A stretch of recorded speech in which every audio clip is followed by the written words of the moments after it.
The T increase shown here on the Winters Finery shawlette is a double centered increase that leaves a really nice, flat, clean line. The following video shows how it's done in both continental and English styles of knitting. First, continental. When you get to the stitch where you want to increase, slip it purlwise and then place it over the top of your left needle without removing your right needle. Knit a stitch and then take the right leg off the needle, knit another stitch straight through the center of the origin stitch, and then knit a third stitch on the left leg of that origin stitch. You now have a double centered increase.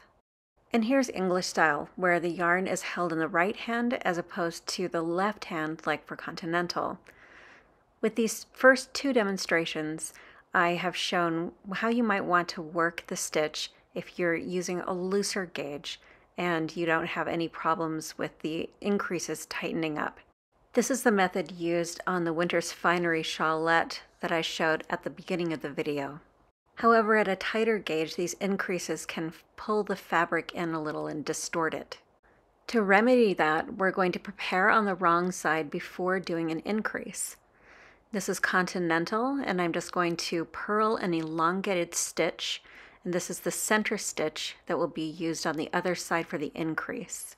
And here we are in English style, and we're just going to elongate that stitch again by wrapping the needle twice to make a purl. The extra room in that stitch is going to help us on the right side when we do the increase.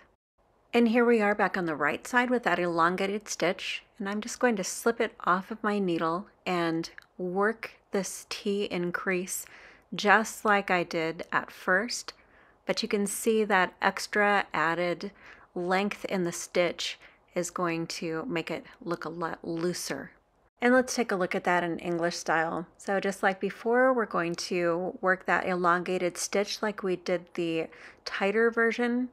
And you would use this looser version for something like a sweater or a garment that is worked at a tighter gauge. And this is going to help keep that row of increases from pulling in the fabric.